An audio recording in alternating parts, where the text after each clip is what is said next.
여러분 안녕하십니까? 뉴스투데이 강원입니다. 경찰이 최근 직권남용 의혹과 관련해 원주시청 곳곳을 압수수색하며 수사 강도를 높이고 있습니다. 도대체 시청에서 무슨 일이 벌어지고 있는 건지 시민들의 궁금증이 커져가고 공무원들은 업무에 집중하지 못하면서 시정 운영에도 차질을 빚고 있는데요. 원광수 시장이 이에 대해 아무런 입장도 내놓지 않으면서 상황을 악화시키고 있다는 지적이 나왔습니다. 권기만 기자가 보도합니다. 경찰이 원주시 상하수도 사업소의 직권남용 수사에 박차를 가하고 있습니다. 누군가 하수도 공사업체 선정 과정에 부당하게 개입했다는 의혹과 관련한 수사로 경찰은 상하수도 사업소를 시작으로 회계과 시청 비서실까지 압수수색했습니다. 담당 과장에 대한 강도 높은 수사를 통해 업체와 사용한 별도의 휴대폰까지 확보한 것으로 알려지면서 혐의 입증에 상당 부분 접근한 것으로 보입니다. 특히 경찰이 시장 최측근 인사인 전 비서실장의 자택까지 압수수색하면서 일각에서는 이번 수사의 칼날이 사실상 시장을 향하고 있는 것 아니냐는 해석까지 나오고 있습니다. 이런 뒤숭숭한 상황에 시민들의 행정 신뢰도는 떨어지고 특히 공무원들은 업무에 집중하기 어려운 상황입니다. 원주시청 한 공무원은 리더십이 흔들리는 상황에 어떤 중요한 결정을 못하니 직원들이 업무를 제대로 수행할 수 없는 상황이라고 토로하기도 했습니다. 지금 한마디로 조직이 붕 떠 있는 상태고요. 특히 시장과 최측근 쪽에 관련된 문제들이 계속 터지는 상황이니까 시장의 중점적인 사업에 관련해서 하는 업무들을 서로 다 맡기 싫어하는 그런 꺼려하는, 왜냐하면 나중에 혹시 자기한테 불이익이 올 수도 있기 때문에. 상황이 이런데도 원광수 시장은 수개월째 아무런 입장도 내놓지 않으면서 상황을 더욱 악화시키고 있다는 지적이 시의회에서 나왔습니다. 박수받는 자리는 누구나 설 수 있습니다. 하지만 위기의 순간 책임을 지고 해결책을 제시하는 것이야말로 진정한 리더십입니다.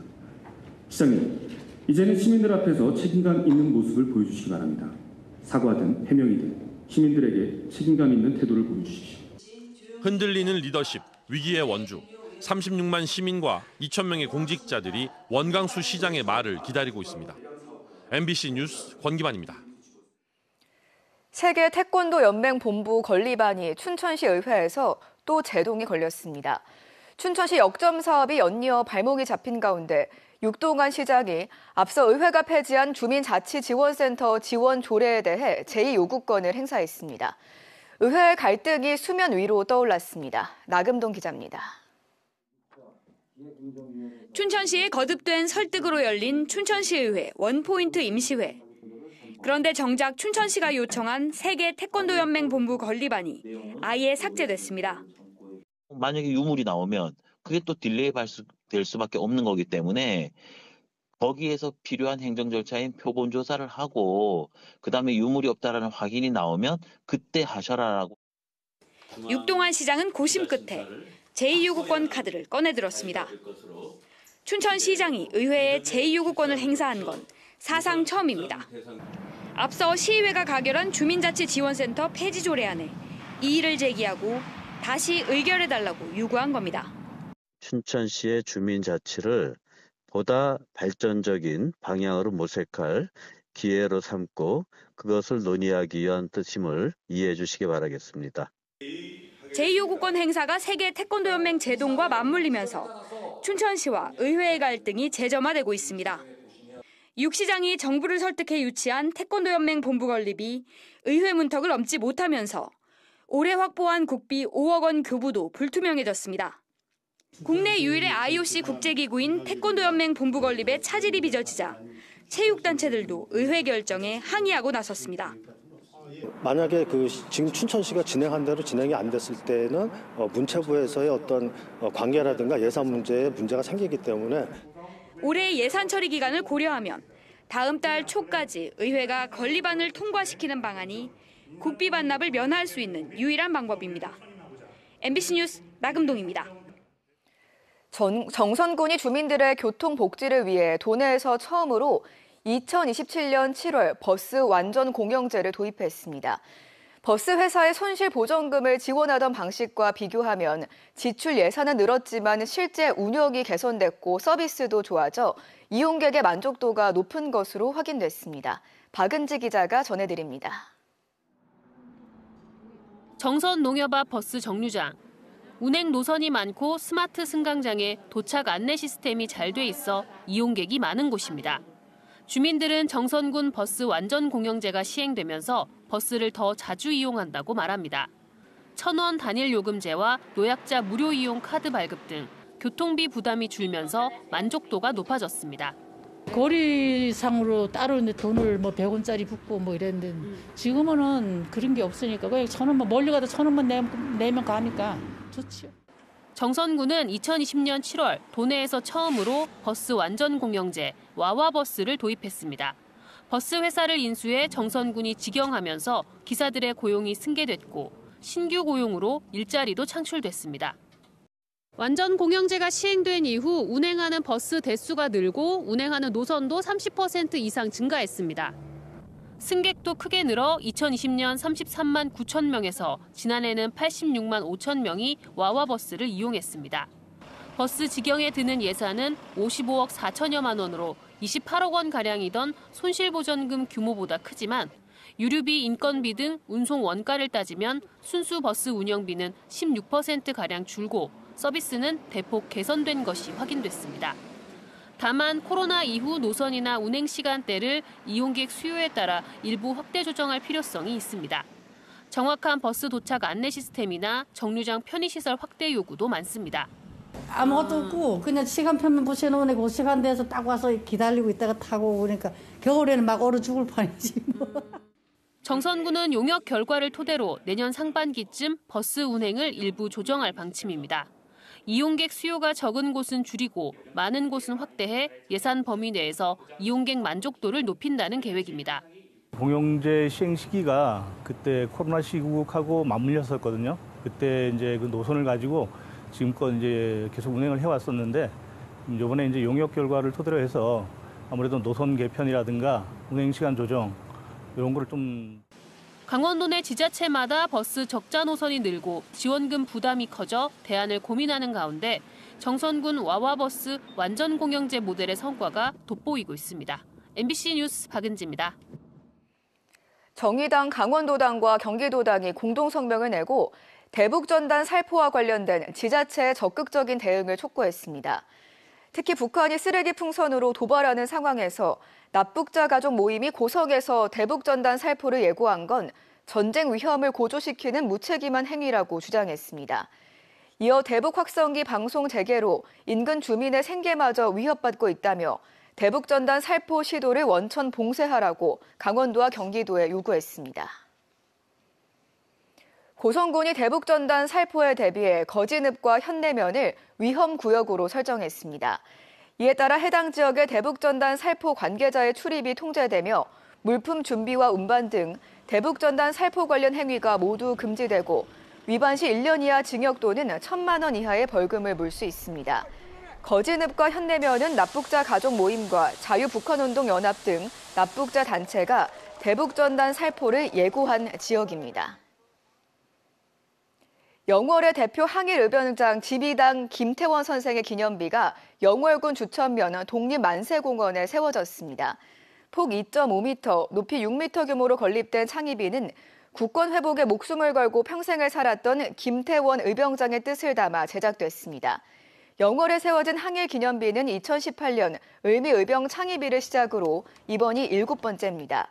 김태원 의병장은 1895년 을미의병 때 이천 수창의소 결성에 참여해 일본군을 격파하는 등 성과를 거뒀고 1993년 건국훈장 독립장이 추서됐습니다.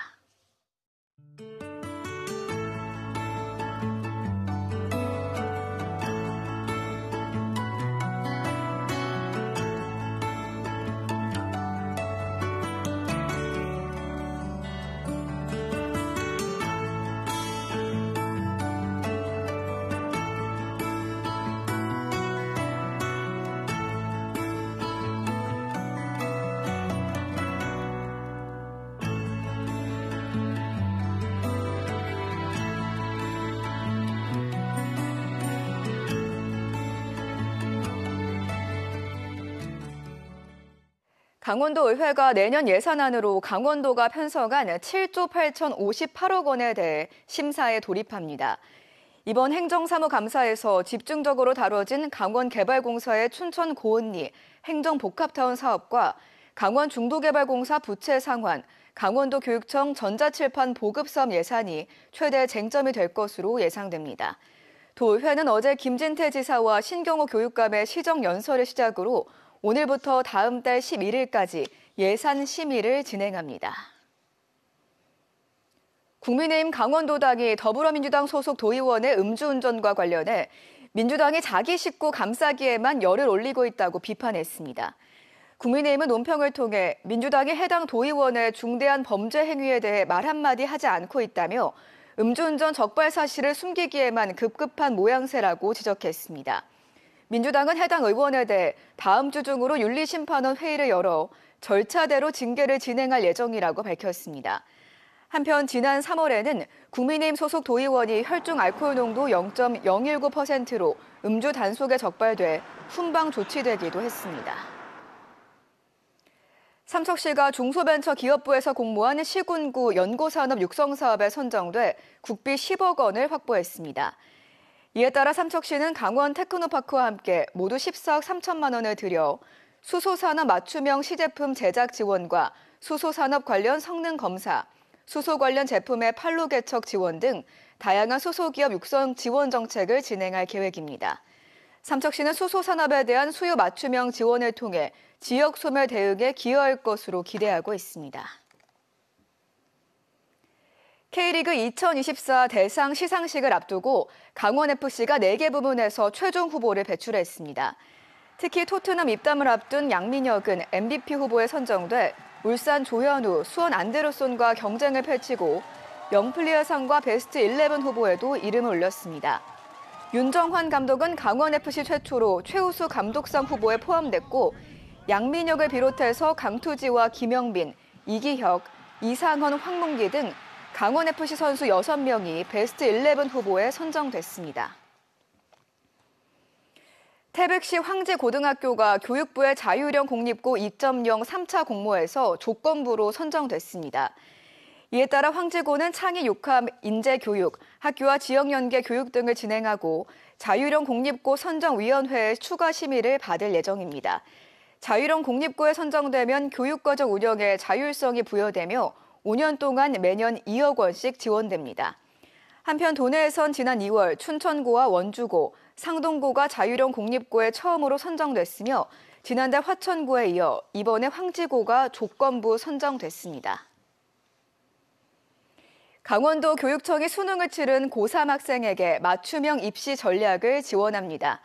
수시 전형 면접에 대비할 수 있는 온라인 모의 면접을 비롯해서 8개 권역별 진학지원센터에서 진학 전문 지원관의 상담을 진행하고 있습니다.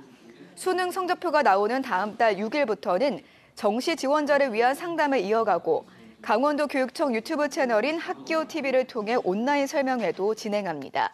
또 도내 7개 대학과 연계한 전공체험 프로그램을 진행할 계획입니다. 전국철도노동조합이 이번 주부터 준법 투쟁인 태업을 이어가면서 강원 지역 열차가 지연 운행되고 있습니다. 코레일에 따르면 춘천과 평내 호평, 용산을 잇는 경춘선과 ITX 청춘 열차가 출퇴근 시간대 5분에서 최대 20분까지 운행이 지연되고 있습니다. 아직까지 열차 운행이 축소되지는 않았지만 철도 노조가 파업을 예고한 다음 달 6일부터는 수도권을 오가는 열차 운행에 차질이 빚어질 수 있습니다. 강원도와 부산시, 울산시, 경상북도가 공동으로 동해안 고속철도 시대 비전 선포식을 열 예정입니다. 강원과 부산, 울산, 경북의 광역단체장들은 삼척 포항 고속철도 개통을 기념해 삼척역에서 새로운 동해안 철도 시대 비전 선포식과 상생 발전 업무 협약을 맺기로 했습니다. 개최 시기는 오는 26일쯤으로 계획하고 있지만 아직 일정이 확정되지는 않았습니다. 4개 시도는 같은 날 강원연구원을 포함한 정책 연구기관이 참여하는 심포지엄을 마련해서 동해안 철도 시대 대응 전략도 논의할 예정입니다. 양양군 의회가 동해 북부선 철도공사의 양양 구간 공사 현장에 지역 건설 장비를 우선 사용해 줄 것을 요구하는 건의문을 냈습니다. 양양군 의회는 양양 지역의 굴착기와 덤프트럭 등 총 947대 건설기계가 등록돼 있지만 현재 지역에 대규모 건설 공사가 없어 건설 경기가 침체하고 있다며 동해 북부선 양양 지역 3개 구간에 지역 건설 장비를 우선 사용해 줄 것을 국토교통부와 국가철도공단에 건의했습니다. 동해 북부선 철도 건설 공사는 2027년까지 강릉에서 고성 제진을 연결하는 총 9개 공구 111km의 구간으로 양양 공사 구간 43km에 9,339억 원이 투입됩니다. 강원 뉴스 마칩니다. 고맙습니다.